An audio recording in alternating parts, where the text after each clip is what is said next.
Good day, sir. I am Daryl Rose Diungod from Entrepreneur Second Year Black A, reporting the topic Economies of Skills and its Significance.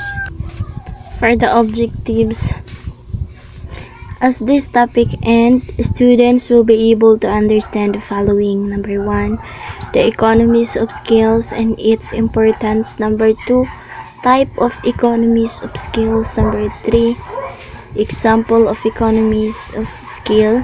Number 4, the significance. By the way, what is the economies of skill?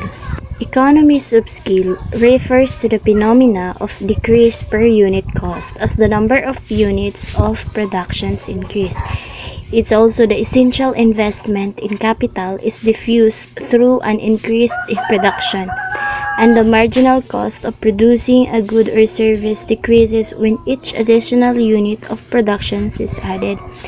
And economies of skill means a reductions in a per unit cost of a product as a firm production increases.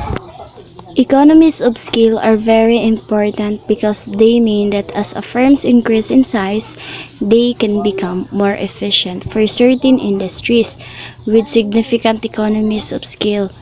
For example, the airplane manufacturer. It is important to be a large firms, otherwise they will be inefficient. Types of economies of scale. Technical. Large capital equipment with high fixed cost. Just for example, in building a large factory. If a car factory was then only used on a small scale, it would be very efficient to run. By using the factory to full capacity, average cost will be lower. Second is specialization. Divisions of labor and specializations within production, more efficient with high output. Then, a good example is an assembly line with many different jobs. Then, bulk buying. Lower average cost for buying large quantity. For example, if you buy a large quantity, then the average cost will be lower. This is because of lower transport cost and less packaging. This is why supermarkets get lower prices from supplier than a local corner shops.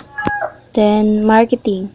National ad campaign more efficient for high sales. For example, there is a little point a small firm advertising in a national TV campaign because the return will not cover the high drop cost.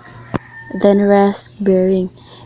Bigger firms more able to survive downturns. For example, pharmaceutical industry needs to take rest in developing new drugs.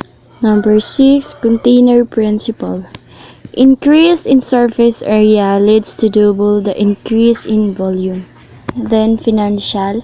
Larger firm gets better rate to interest from bank. Financial is a bigger firm can get a better rate for interest than small firms. Last, the external. When a firm benefits from the whole industry increasing in size, it means firms will benefit from better infrastructure, access to specialized labor, and good supply networks. For example, is the microchip producers often set up in Silicon Valley.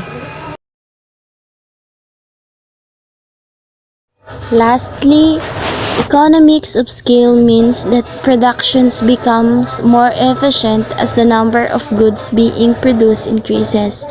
Then the economies of scale is the cost of each product can depend on the size of the industry or on the size of an individual company. To me, where the wild things are is a place that exists in our minds. It's a place of liberty and shamelessness. It can take a split second or a lifetime to find it, but once you do,